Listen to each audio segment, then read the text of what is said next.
just sit there and type. It's annoying. I mean, it feels like you're. It feels like you're like. I don't know. It just feels wrong. Right. So why are we taping and what are we taping? Well, Just because I'm curious. Well, like I said, I'm not good at this sort of thing, and I have a campaign to be present for, and for the people who can't see me in person, it's easier for them to access online. Oh, okay. Conversations with me with people from all backgrounds, all stripes. So, like I said, I heard about the Voluntown Peace Trust a couple of days ago. I had a day-long convening in Hartford called Love in a Time of War, a community's response to the Muslim ban. So I brought in some peace activists to kind of talk more about what solidarity means across different ethnic and religious groups, as well as non-believers. To talk about how this so-called Muslim ban that is SCOTUS supported affects us all in very unique and particular ways. To be active in our response, collective response to discrimination when we see it. So we actually had scenarios where, say for example, you have a woman in hijab, a hijabi, being attacked from behind. What do you do as a bystander? Right. So I'm a clinical social worker. One of the stories that I remember that almost every social worker gets introduced to early on is the story of Kitty Genovese. Do you guys know that story? You know that story?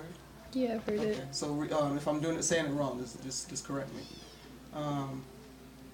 So Kitty Genovese was in an abusive situation, and she lived in an apartment complex that standard apartment complex, and I believe it was her partner that was beating her, and she was screaming for help, and almost all her neighbors in the vicinity heard, but did nothing, because they assumed that the next person, of course, was going to call the police or whoever, or even just come and help or knock on the door and see what's going on. So she was killed by her partner. Because no one did anything. So they call that bystander theory or bystander whatever. So, one of the trainings we had was bystander intervention in response to that. Thank you.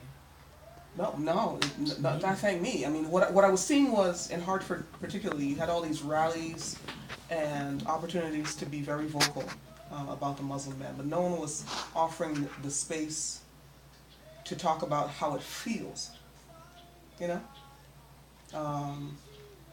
to talk about what to do if you see X. But if ICE comes and raids your place of business or your neighbor's place of business, what do you do? So I had a convening, a whole mess of people registered, and nobody showed up. I shouldn't say nobody showed up. Whoever was meant to be there showed up, and that's what they told me. I say that all the time. You know what I mean? Whoever was meant to be there showed up. I say that all the time. And showed out. And we just had this wonderful experience. So, I'm running against Representative Courtney in a fashion, but that's not what I see. I've been a Green Party member for the past 10 years. I'm running to hold a line, to make sure that so-called third parties show up on the ballot every single season, every single voting opportunity. I'm running to remind people that we have been in over 200 years, probably for our whole existence, and that's why the United States is almost always seen as war. I remember reading this article on heteropatriarchy, and it says the United States is not at war, the United States is war. I mean, we've been in war for as many years as we've been in existence as a country. It's true, in one place or another. One place or another, whether it's here, on the mainland, or disrupting governments, or feuding that's gone on for generations before us elsewhere. We've always been at war, for the most part. So I'm about waging the peace. I want to reinvest all the monies that we put out to build submarines that we don't need. And we're the largest exporter of arms and methods of killing large amounts of people of anywhere in the globe. The military-industrial complex is pushing 15 times bigger than the nearest 3 countries combined, if not more than that. I think we're up to more than that, right? Probably. So it would be really beneficial to us as a people to take stock of where do we want to go from here, because again, we've reached another pivotal point that we can make some lasting determinations on how we take care of our young, our eldest, the ones who are the gatekeepers of our future, And that's how children and our elders, right? It's funny because Erin is getting ready to have her first child, and we were having a very similar conversation just before you got here. Erin, I thank you for being the border between the spirit world and our world.